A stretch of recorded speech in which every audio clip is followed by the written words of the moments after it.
Saludos, les habla Ana Carrasquero, miembro de Se Dice Libertad. Hoy me ha tocado el honor de hacer la moderación de esta segunda conferencia de este quinto ciclo. Les damos la bienvenida a todas las personas que se conectan ahora en la sala Zoom, a quienes nos están viendo por nuestras redes sociales y lo harán después en diferido. Como les decía, esta es la segunda conferencia de este quinto ciclo, Libertad y Totalitarismo, el individuo frente al poder, organizado por Se Dice Libertad junto al Departamento de Ciencias Sociales de la Universidad Simón Bolívar. Quien nos acompaña hoy es la profesora Carolina Guerrero. Ella es profesora titular de la Universidad Simón Bolívar, es doctora en Ciencias Políticas y fue directora del Instituto de Investigaciones Históricas Bolivarium y coordinadora del posgrado en Ciencia Política de la Universidad Simón Bolívar. Además, es académico visitante del Freedom Center, es miembro del Philosophy, Politics and Economic Society y es miembro del comité académico de Se Dice Libertad. El día de hoy vamos a tener, como les decía, la segunda conferencia con Germain de Stael, la voz individual frente al acecho totalitario. Como han podido ver ustedes en el flyer, con este módulo el participante conocerá la irreductibilidad política de los principios de libertad y propiedad frente a los designios violentos del despotismo proveniente del gobierno y del tumulto. Entonces, bueno, sin más preámbulos, yo le cedo la palabra a la profesora Carolina Guerrero para que inicie su conferencia. Profe, ¿está por ahí?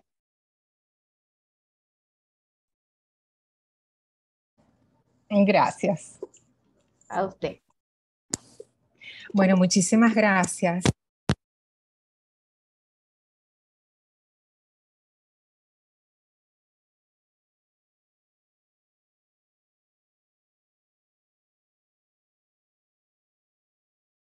La profesora debe estar teniendo problemas con el internet. Vamos a esperar a que retome la conexión nuevamente.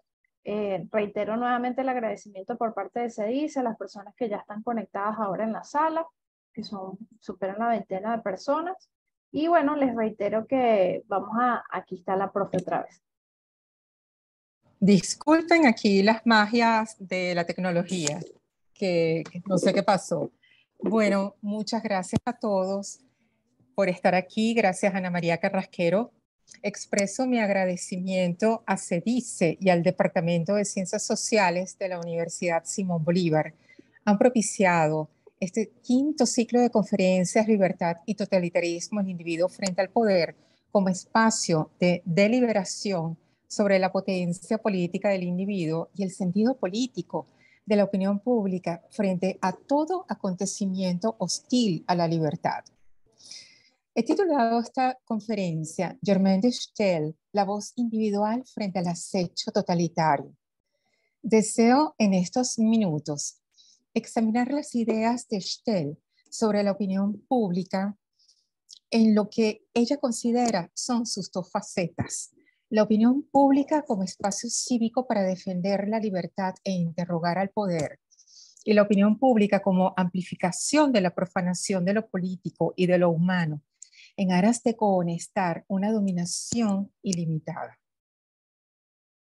Madame de Stael fue una aristócrata ilustrada que irrumpió en el espacio público de la Europa de finales del siglo XVIII y comienzos del siglo XIX, específicamente en la Francia postrevolucionaria. Por ser mujer, no podía, en aquel tiempo, asumir ningún rol convencional en la política. Sin embargo, ella se lanzó a ejercer un papel político fundamental. No solo reunía en su salón parisino intelectuales de verdad, y políticos liberales para debatir casi a diario reflexiones sobre la crisis postrevolucionaria y todos sus peligros, sino que además ejerció el poder político de expresar su pensamiento y cuestionar al poder ilimitado a través de la publicación de sus ideas políticas y de la difusión de su crítica indoblegable contra tres sujetos de la arbitrariedad. Estos son la voluntad general desbocada, el jacobinismo del régimen del terror y el cesarismo democrático bonapartista. El ejercicio de la política a través de su irrupción en la opinión pública supuso para Stel las condenas sucesivas al exilio, la amenaza a su patrimonio y la censura de sus libros, incluso quemados antes de llegar a ser publicados, quemado toda la preprensa. Lo que encuentro fascinante en esta pensadora política es, entre otras cosas, la actualidad de su insistencia sobre la necesidad de asumir el esfuerzo por comprender una situación política desgarradora para la libertad y la vida misma, tan inédita como indescifrable, donde la mirada crítica ha de posarse no solo sobre la naturaleza del poder que nos acecha, sino sobre la debilidad para enfrentarlo, debido a aquello que Lavoisier denominó el fenómeno de la voluntad, de la servidumbre voluntaria, y que en cada época adquiere un ropaje diferente. Uno de ellos es ostensible cuando la opinión pública es colonizada por el fanatismo. En los tiempos convulsos que vivió de Stel, el fanatismo se erigió en una nueva forma de opresión que pretendió dotarse de virtud republicana tras haber desplazado a la opresión absolutista. Pero un horror sigue siendo tal a pesar de haber triunfado sobre el horror precedente. Madame de Staël refirió el fanatismo como una pasión muy singular en sus efectos. Reúne al tiempo el poder del crimen y la exaltación de la virtud. Algunos de los hombres, dice Staël, que en diferentes épocas de la historia han cometido por fanatismo crímenes horribles, no habrían sido malvados en el curso normal de los acontecimientos. Lo que distingue ante todo al fanático del espíritu vicioso por naturaleza es que aquel no se cree culpable y publica sus acciones en lugar de esconderlas. Se siente resuelto a sacrificarse a sí mismo y esta idea le impide ver la atrocidad de sacrificar a otros. El fanático podría seguir conservando el sentimiento de la virtud mientras comete auténticos crímenes. El fanatismo en la historia ha forzado a la opinión pública a admitir como legítima toda crueldad cometida en nombre de la liberación. Y desde el disenso, Madame de Staël muestra que, además del fanatismo, la opinión pública se pervierte cuando el individuo oblitera el deber de pensar. Enfática, nos dice que se nos ordena pensar, puesto que profesamos el amor a la libertad. Cuando el individuo deja de ser fiel a la búsqueda incesante de la verdad, lo cual no es otra cosa que la exploración inclausurable de pensar sobre la libertad y sus enemigos, el individuo abandona la fidelidad al pensamiento crítico y, por supuesto, a la acción de una opinión pública responsable. En su lugar, observa un profundo respeto por las circunstancias, lo cual le asegura a toda pulsión tiránica la ocasión de someterlo a la más poderosa de todas las circunstancias, la voluntad del tirano. Sin pensamiento crítico, sin esfuerzo por comprender, la opinión pública será capaz de tolerar a aquel gobierno republicano que, por singular refinamiento, quisiera establecer un género de nueva obediencia, la voluntariedad forzada, con lo cual sería infinitamente más tiránico que el simple despotismo. Cito: arrastrado cada día por las dificultades crecientes, no habría límite para...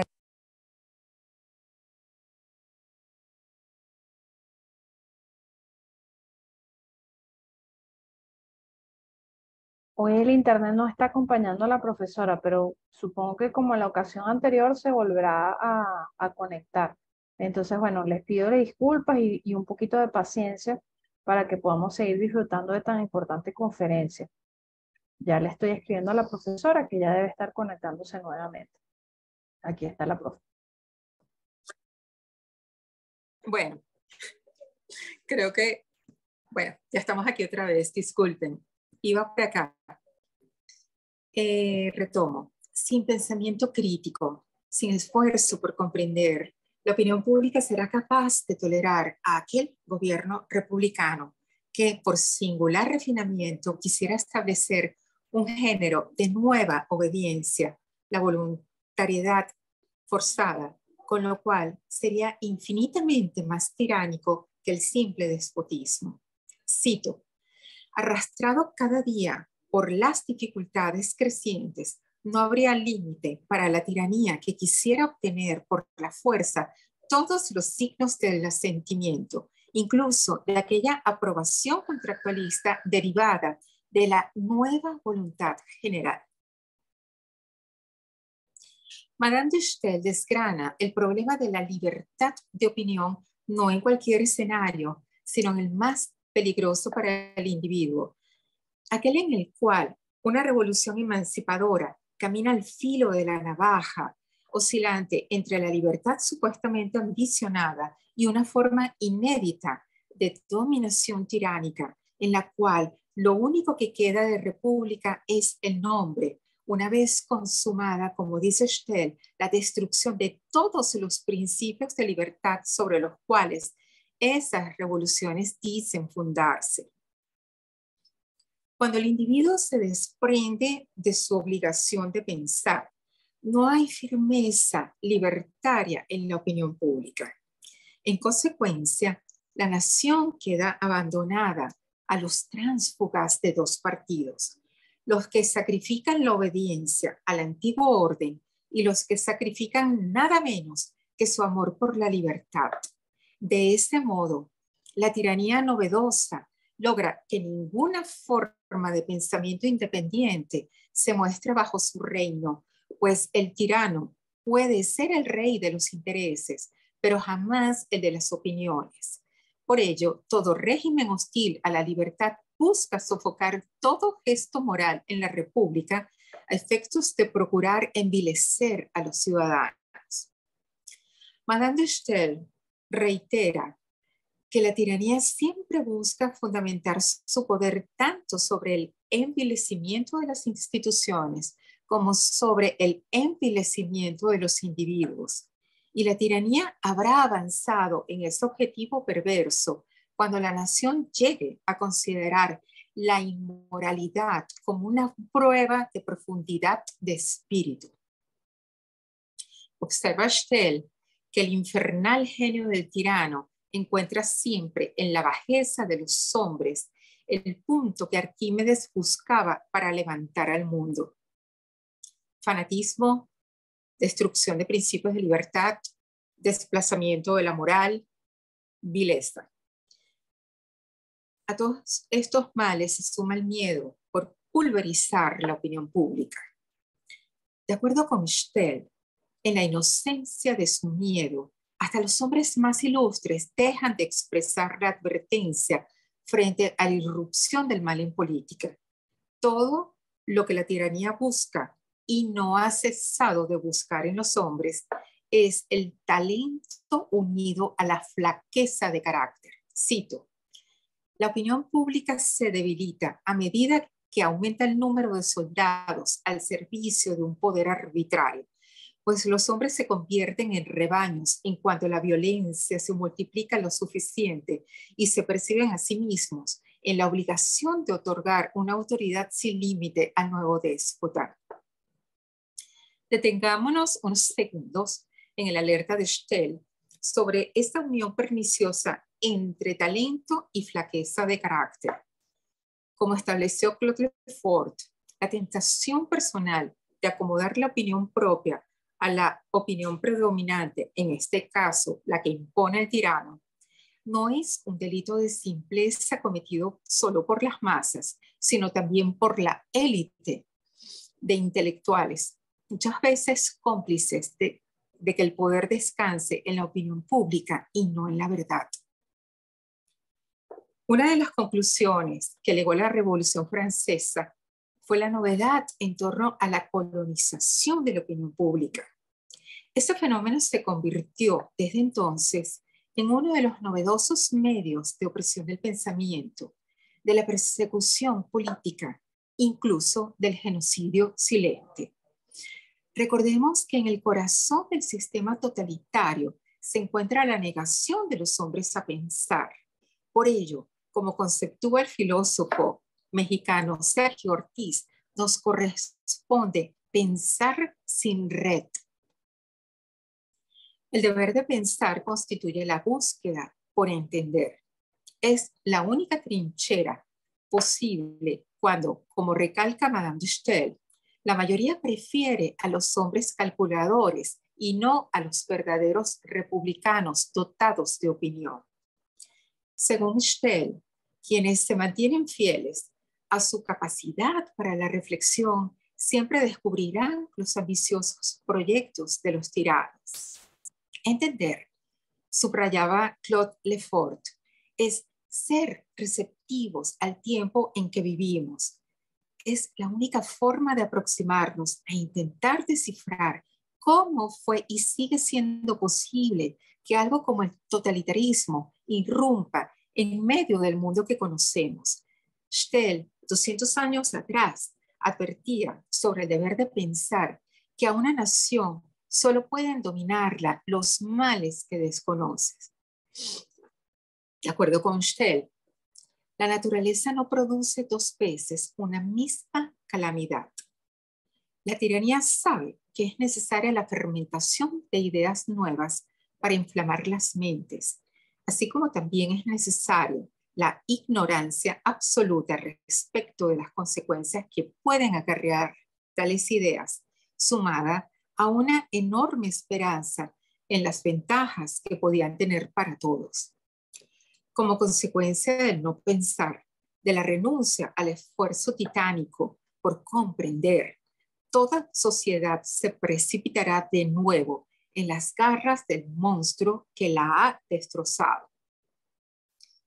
La libertad agoniza cuando el espacio de la opinión pública es abandonado incluso por los hombres de luces, indolentes frente al arribo de una verdad artificial confeccionada por la dominación tiránica. En ese punto, como relata Staël, emergen escenas que podrían haber sido divertidas si en ellas no hubiese estado en juego la especie humana. Cito: el servilismo del espíritu cortesano comenzaba a desarrollarse en aquellos hombres que habían mostrado tanto rigor revolucionario y todo indicaba que el interés faccioso era el verdadero proteo, ya que podía asumir a voluntad las formas más diversas. Junto a los peligros que acechan a la opinión pública en tiempos ominosos, Staël añade a la vacilación de las élites temerosas la propensión de los hombres a cuidar solo sus minúsculos espacios de poder. Madame de Staël enfatiza que debemos dimensionar el enorme error de los magistrados que para conservar su lugar dejaron librado el destino de todos los ciudadanos a la voluntad del demagogo. Y lanza: compadezco a quienes la desgracia obliga a actuar con debilidad. La configuración totalitaria emerge cuando el miedo transmuta con facilidad en temor. Recordemos que lo que es esencial al totalitarismo es el terror. Y si la opinión pública deja de ser un dique contra el poder del Estado, la violencia arbitraria podrá decantar en una dominación terrorista. Dice Stell acerca de los modos de sembrar el terror. Hay que ser un déspota y un déspota irritable para castigar el menor comentario como si fuera un crimen, como Caracalla, quien según Gibbon hizo cortar la cabeza de una mujer por un comentario fuera de lugar. El enemigo de la civilidad libertaria es la propensión de los hombres a mentir la verdad. Esta expresión es arendtiana. Mentir la verdad es vaciar la esfera de la opinión pública y situar en ella la pontificación del falseamiento que proviene desde la verticalidad del poder, el cual, insaciable, buscará lesionar no solo las acciones y las ideas, sino la autonomía moral del individuo. Recuerda Stell que cada día descubría un nuevo gesto de arrogancia o de astucia en aquellos que paulatinamente se apoderaban del poder. Veía acercarse la tiranía, a veces con pasos sigilosos, a veces con la cabeza erguida. Parecía que cada vez todos estaban más oprimidos y que muy pronto todo comportamiento moral sería castigado. Stell fue testigo de cómo la cantidad de periódicos que existían en Francia fue reducida de golpe a 14 por un simple decreto del Consejo de Estado. Relata lo siguiente. Desde entonces se estableció el poder vil de los periódicos, que cada día rendían homenaje a lo mismo y no expresaban ni la sombra de una opinión contraria. Hasta entonces, la invención de la imprenta había sido concebida como salvaguarda de la libertad, ya que jamás la habíamos visto al servicio de una autoridad despótica. Cabía lamentar la invención de la imprenta si ésta era utilizada por el despotismo de la prensa. Al menos, antes de la invención de la prensa, nos comunicábamos oralmente y cada uno se formaba una opinión de los hechos. Pero cuando se aplica un impuesto de mentiras a la natural curiosidad de los hombres por las noticias, cuando ningún acontecimiento es contado sin ser acompañado de un sofisma, cuando la tiranía, que por naturaleza es silenciosa, se vuelve charlatana para engañar la inteligencia y contaminar el alma, la nación se corrompe hasta el fondo y todo el mundo tiene la doctrina más perversa al alcance de la mano. La opinión pública que claudica condena a su sociedad a vivir sin más ley que los decretos voluntaristas de la tiranía. La crítica, las ideas luminosas y la deliberación plural serán desplazadas por la demagogia, la cual es descrita por Stell como la más temible de todas las astucias del tirano. El terciopelo de la pata del tigre.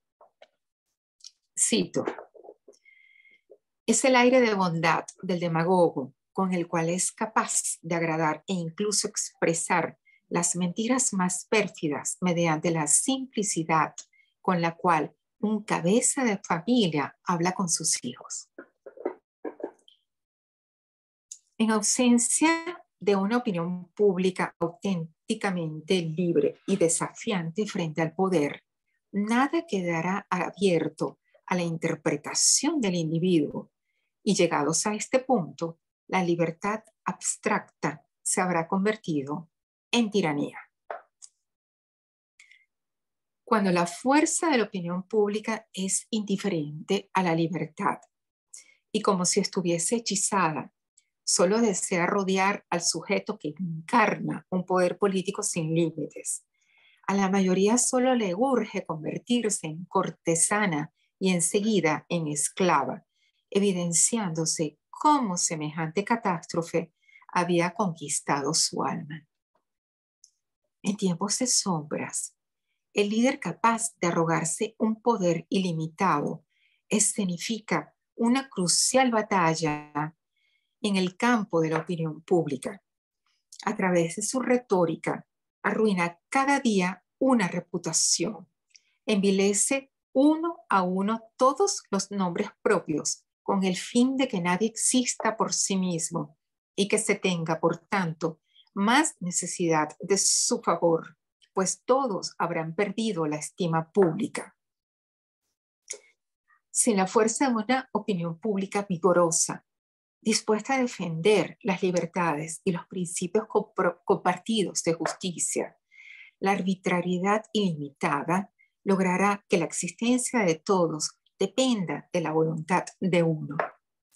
Solo una opinión pública impermeable al encanto bizarro del demagogo podrá obstaculizar el avance de un poder interesado en destruir no solo las libertades, sino también los principios y valores que sirven de referencia a la dignidad del individuo. Pero esto es un desideratum, toda vez que la opinión de la mayoría prefiere o aclamar el poder que la oprime o, como nos recuerda Lefort, renunciar a la perturbación de pensar. Matiza de Stel: todo el mundo goza creyéndose a salvo de la trampa que se nos ha tendido. Frente a la flaqueza de carácter de muchos hombres ilustrados, Stel opuso la determinación de asumir los riesgos que implica la libertad. En una ocasión, un revolucionario la interpeló diciéndole, cito: hay que renunciar a los principios de la revolución, pero mantener en el poder a los hombres que la han hecho posible. Fin de la cita. No sé si esto les suena familiar. A ello, Madame de Staël respondió: yo pienso exactamente lo contrario. La opinión pública debe aglutinar de nuevo la pulsión libertaria de obstaculizar los excesos del poder y ser de nuevo garante de la libertad. Sin duda, la paideia cívica, esto es, la educación del ciudadano, es central en medio de la catástrofe. Al respecto, de Staël previene que lo necesario es, en una nación aún no revolucionada, educar antes de agitar, y en una nación en que la revolución se ha hecho demasiado pronto, esforzarse en acercar por todos los medios las luces a las instituciones. Benjamin Constant coincide. Benjamin Constant establece que para ejercer la ciudadanía es necesaria otra condición, además del nacimiento y la edad legal. Esta condición es el ocio, el tiempo libre indispensable para la adquisición de las luces y la rectitud del juicio. Solo desde la opinión pública crítica pueden colocarse trabas a la tentación del poder ilimitado. Un sofisma muy reiterado en la historia latinoamericana ha sido la falsa premisa de que existen tiranos beneméritos. A ello Staël intercepta el siguiente interrogante: ¿es verosímil que un hombre se interese en el mantenimiento de una constitución que recorta lo que él considera su derecho? Las ideas extremas nunca capitulan de buena fe. ¿Qué hacer ante este cataclismo? Pues decidirnos a contrafectuar el acontecimiento totalitario, negarnos a mentir la verdad, impedir la relativización de valores y principios universales, asumir la responsabilidad de pensar, negarnos, en fin, a la colonización del alma. Sirve la memoria de Madame de Staël para inspirarnos, una mujer que en tiempos de sombras logró sostener una voz individual frente al acecho totalitario, porque jamás concibió ningún proyecto político que no estuviese vinculado al amor por la libertad. Con Staël recordemos que en tiempos de catástrofe, cuando los hombres están debilitados y sometidos a las circunstancias. Tener opinión constituye una rareza. Entonces, seamos raros. Muchas gracias.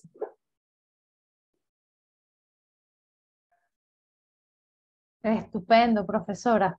Maravillada, encantada. Yo creo que usted preguntaba hace rato si resuena alguna de las, o si en el caso de la frase que usted citó resonaba, pero yo creo que resuena absolutamente todo lo que usted dijo.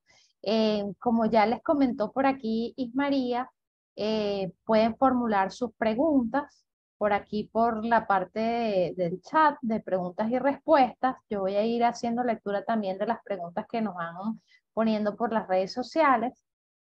Aquí en primer momento nos dicen que si se puede considerar en cierta forma que esta autora forma parte de las precursoras del feminismo. Bueno, yo no sé, no sabría. A ver, eh, ¿cuál es la crítica que podría hacerse a la corriente feminista? Es la victimización de la mujer. Y Madame de Staël nunca se victimiza. Ella simplemente explora cuáles son los espacios a través de los cuales puede insertarse en el mundo de la política, puede influir, puede legar ideas. Y por eso la estamos discutiendo hoy. Y no espera que recibir como una especie de protección asistencialista que la incluya o que la empodere. Es posible que todos los individuos en diferentes circunstancias se topen con momentos en los cuales no logran ascender a los espacios que quisiesen ocupar.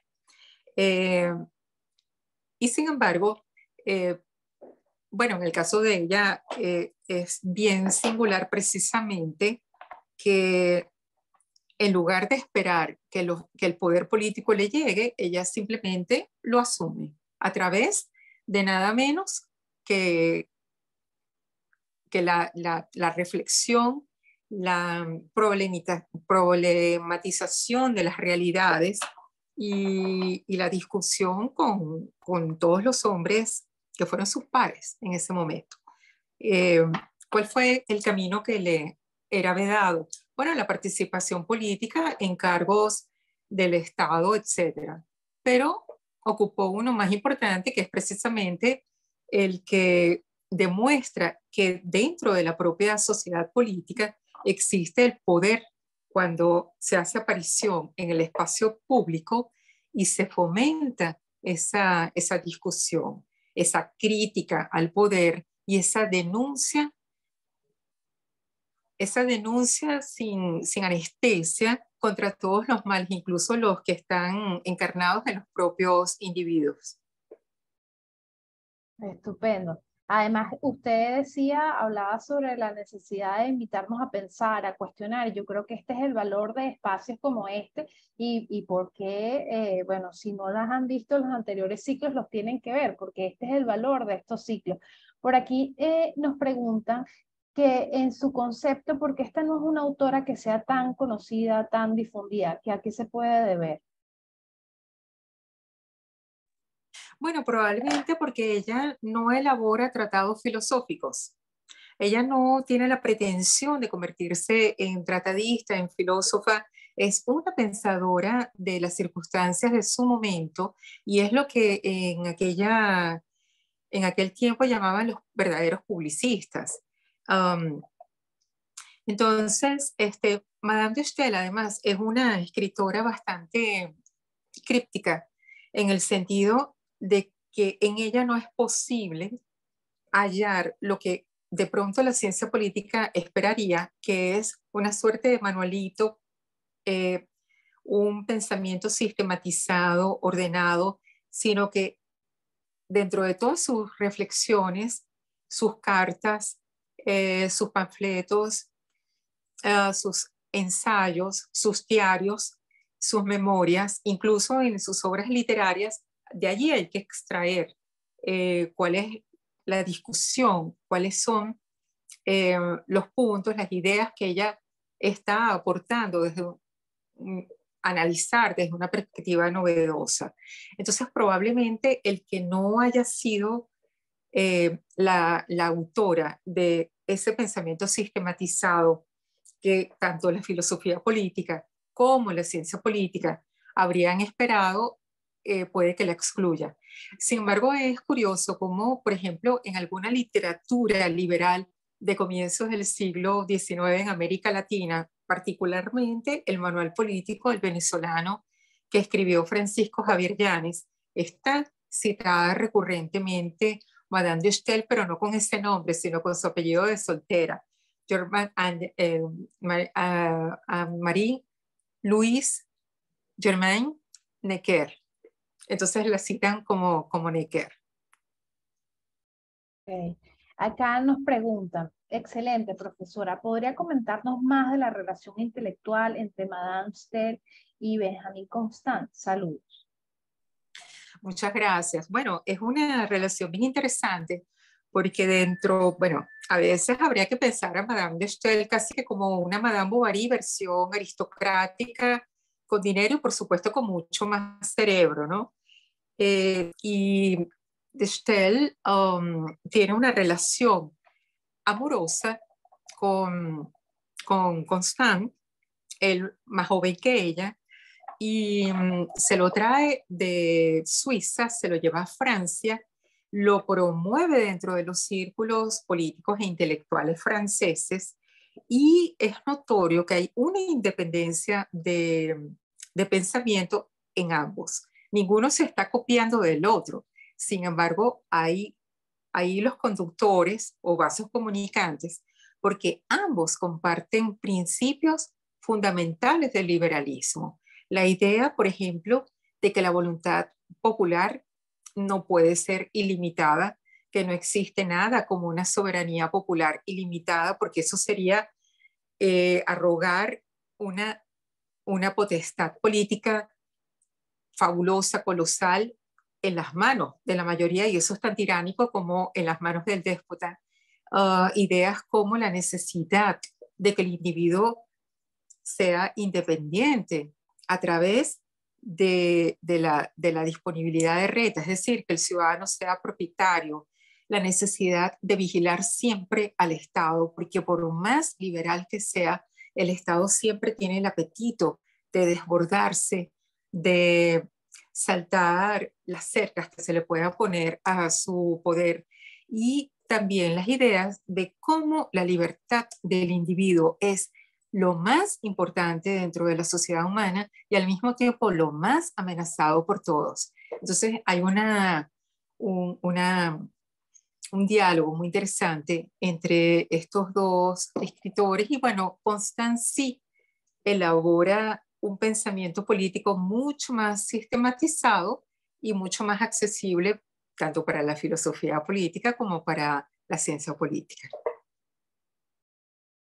Acá nos están preguntando si estas conferencias van a quedar disponibles. La verdad es que sí, ustedes pueden entrar dentro del timeline de Se Dice en su cuenta de Twitter y ahí van a estar guindadas. Pero además, una vez que culmine el ciclo, la costumbre es que las tengan por escrito. Incluso ustedes pueden entrar en la página de la librería de Se Dice y ahí pueden ver todas. Yo les voy a anotar por acá por el chat para que tengan acceso. Acá Ana Belmonte pregunta, ¿tiene el pensamiento de Staël concebido en la Europa cosmopolita y revolucionaria el universalismo necesario para calar en el pensamiento político latinoamericano? Pues sí, sí lo tiene, porque está hablándonos de tanto de situaciones como de búsquedas, aspiraciones que son universales en el individuo.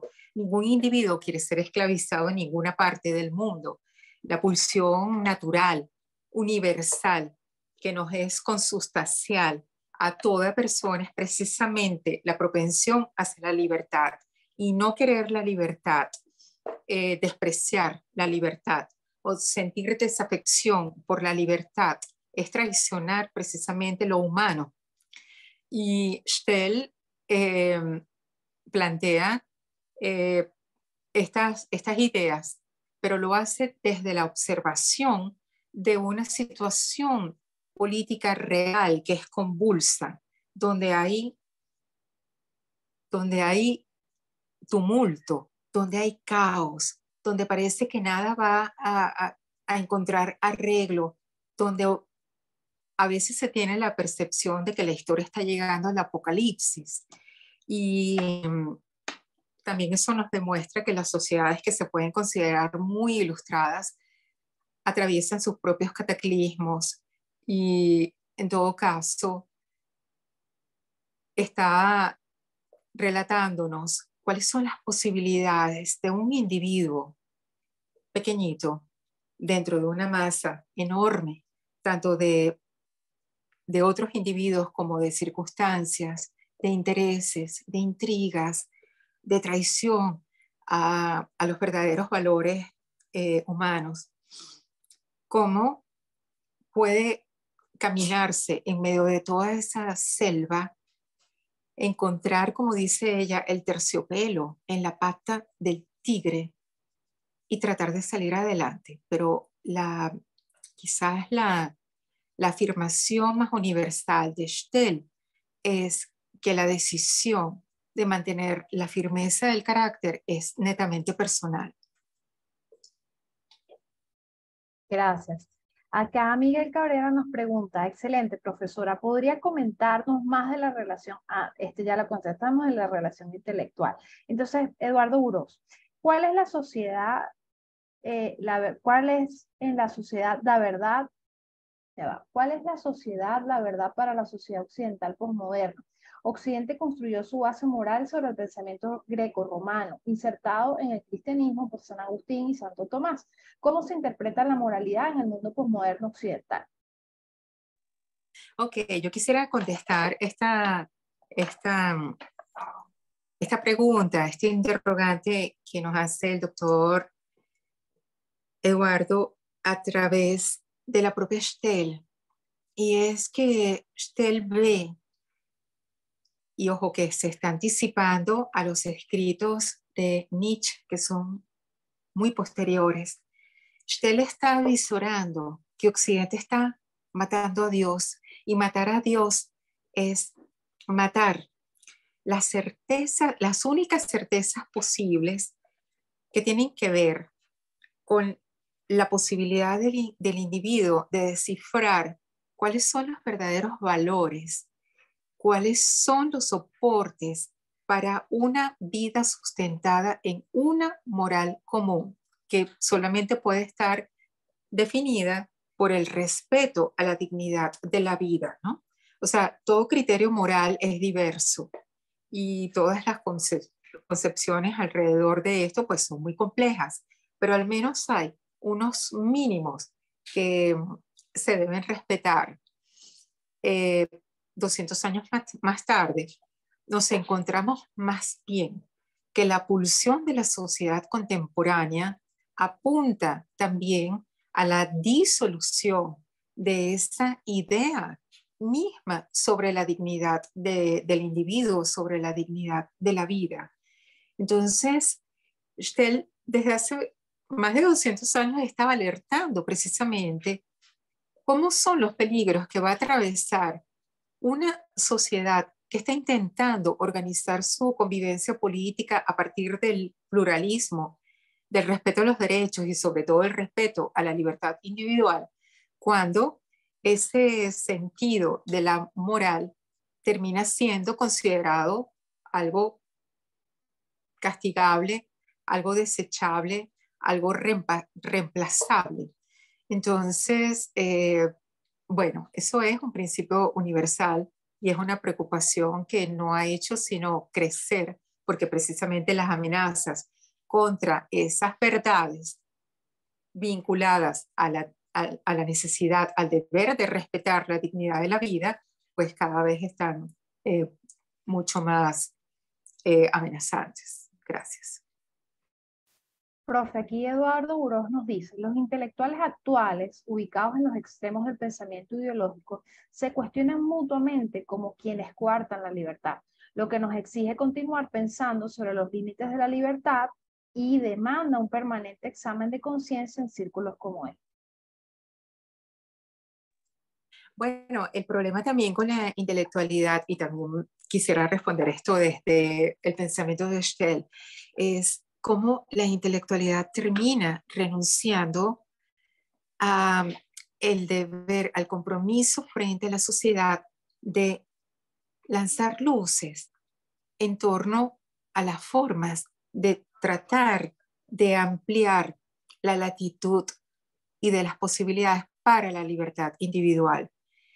Eh, ya desde aquel momento usted le está cuestionando, está horrorizada frente a lo que ella llama esa contradicción entre tener talento y al mismo tiempo tener una flaqueza, una debilidad espantosa de carácter que hace que el talento sea inútil, porque precisamente se termina colocando ese talento al servicio de la servidumbre y no al servicio de la libertad, o de como nos explicaba el profesor Jesús Ojeda la semana pasada en su disertación sobre opinión pública desde Kant, el ascenso del hombre. Entonces, es una gran antinomia poseer talento, poseer luces, poseer, estar reconocido como autoridad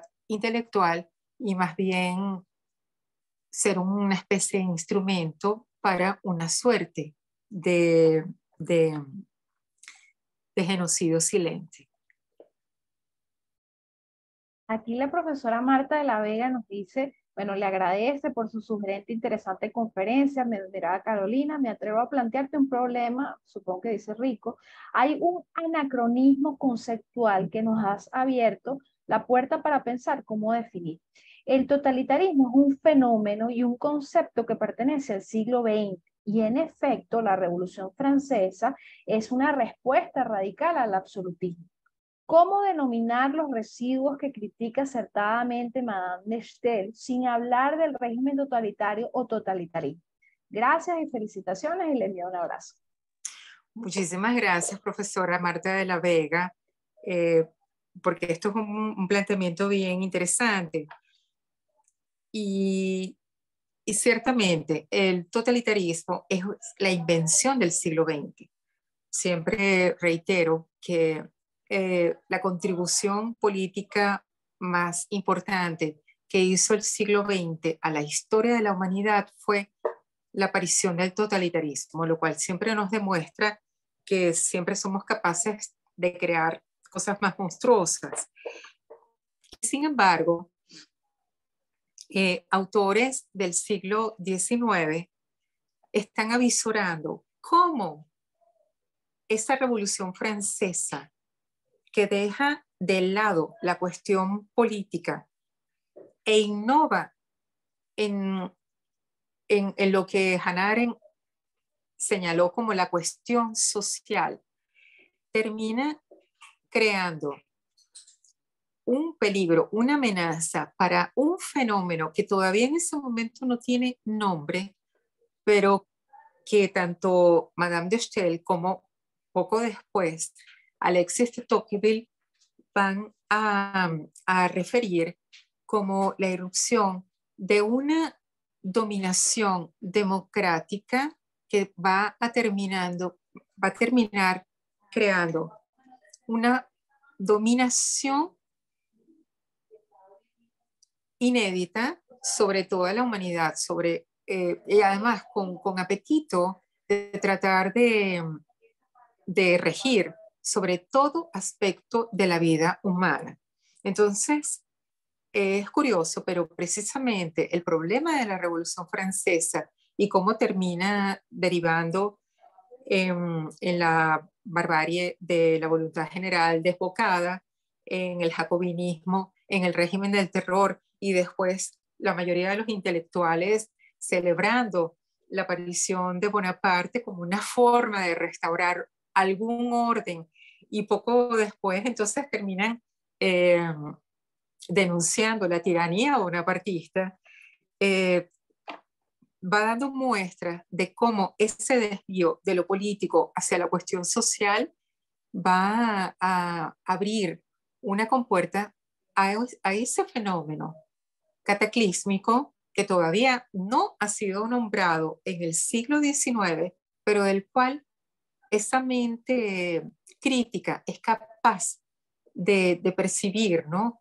Esa aproximación completamente novedosa. Gracias.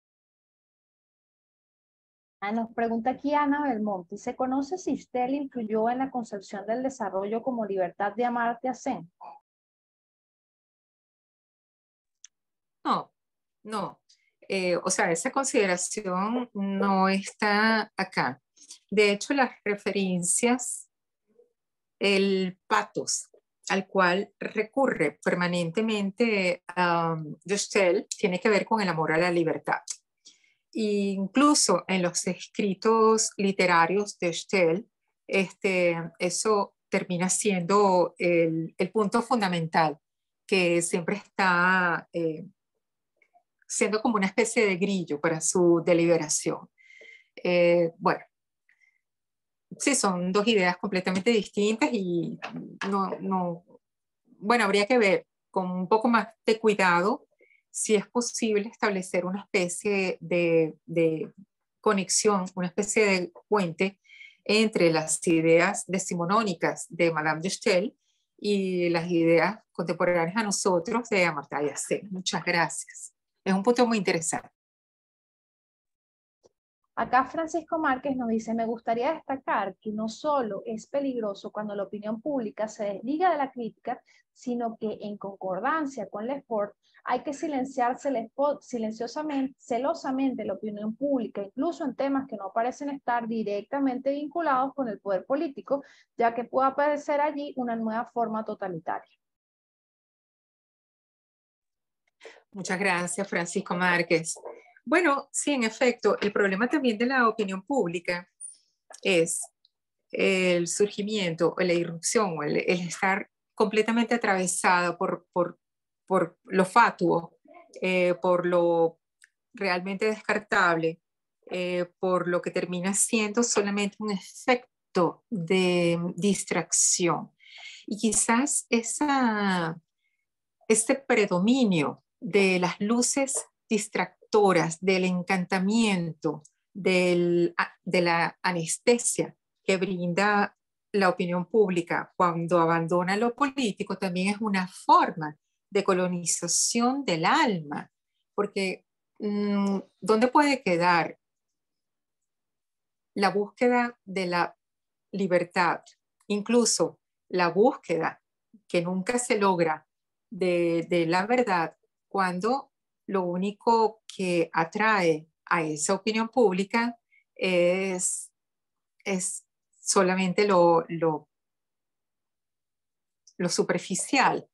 Y en ese caso también hay un desplazamiento por la centralidad de la dignidad del individuo y todas las amenazas que lo rodean en el momento presente frente a una negación muy novedosa, pero muy potente, de negarse a pensar precisamente en ese fenómeno, en ese problema.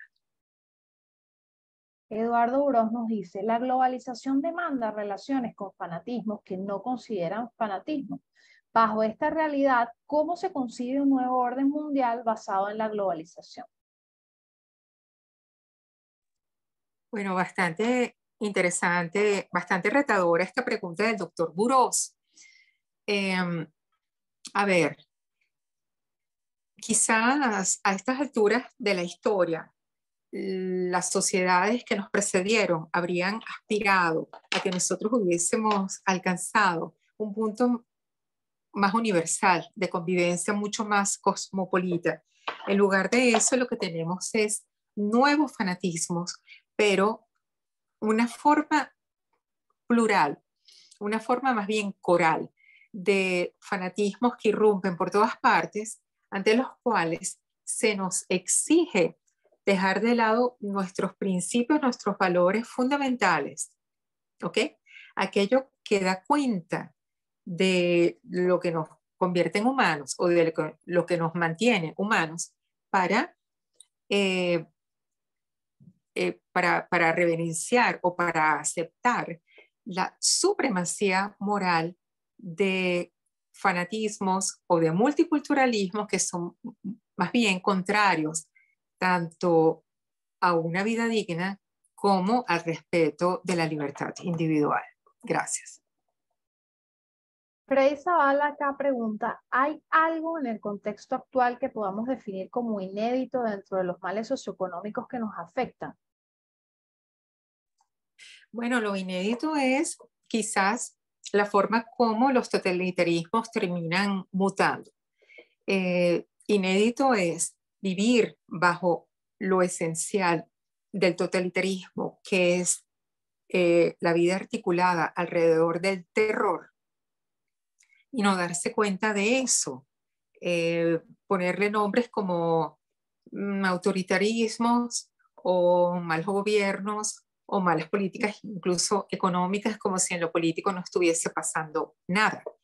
Y quizás eso, diría que lo inédito en este momento son esas mutaciones totalitarias que Madame de Staël, frente a la crisis de su tiempo, decía, son demasiado retadoras para la opinión porque la cercanía en el tiempo probablemente sea un impedimento para tratar de descifrarlas, pero esa es precisamente la tarea retadora para el intelecto y para un ciudadano con deseos de preservarse libre.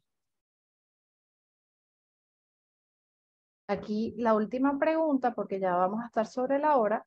Miguel Cabrera Machado dice, a raíz del comentario de la profesora de la Vega, me pregunto si más bien no cabe considerar a la Revolución Francesa, en especial su etapa del terror, como un antecedente al totalitarismo. Así no habría anacronismo. Gracias, Miguel. Bueno, Claude Lefort tiene un texto muy interesante precisamente sobre cómo la cuestión social termina desviando el proceso de la Revolución Francesa hacia otra cosa que preconiza precisamente la novedad totalitaria. Fíjense todos los años, todas las décadas que hay entre un fenómeno y el otro. Pero ciertamente quizás lo que esta contradicción nos demuestra es que tan extraviados están los teóricos que consideran que la revolución estadounidense y la revolución francesa son revoluciones hermanas, eh, mientras una reafirma un espacio de limitación del poder, limitación del Estado, cuestionamiento de las leyes, vigilancia de que las leyes sean siempre, como decía Maquiavelo, favorecedoras de la libertad, vigilantes también de la necesidad de que el individuo siempre asuma la condición ciudadana para sacrificar algo de la libertad privada, para ejercer una libertad política que le permita cuidar al mismo tiempo la libertad privada. Mientras todo eso pasa en ese contexto, en la Revolución Francesa, lo que termina irrumpiendo es una idea abstracta de libertad que, como dice Madame de Staël, termina permutando en una nueva forma de tiranía. Estupendo, profe. Ya estamos sobre la hora. Yo quisiera despedir la actividad agradeciendo la participación tan nutrida que hubo el día de hoy, el intercambio. Usted respondió más de 17 preguntas. Eh, Recordarles a las personas que hoy nos han acompañado que esta actividad queda online en nuestra cuenta de Twitter, @se dice, que además este quinto ciclo está compuesto por 4 conferencias. Eso quiere decir que el próximo miércoles que viene va a haber otra conferencia y el siguiente también va a haber otra conferencia. Pero si a usted esto le parece maravilloso, en nuestra página web de la librería están las conferencias por escrito. Entonces, ustedes quedan registrados al haber participado en nuestra base de datos. Les vamos a compartir todos estos enlaces maravillosos porque, bueno, para que no se lo queden ustedes, sino además para que lo multipliquen. Yo no sé si quisiera decir algunas palabras finales, profe. Bueno, muchísimas gracias a todos, a CEDICE, al Departamento de Ciencias Sociales de la Universidad Simón Bolívar por organizar este quinto ciclo y gracias a todos por esta participación, por todas las preguntas, por todos los interrogantes que mientras más desafían es porque, bueno, uno se queda corto para responder. Gracias. Gracias, Ana Estupendo, María. profe. A ustedes, gracias por el día de hoy. Nos seguiremos viendo hasta una nueva oportunidad. Hasta luego. Chao, chao.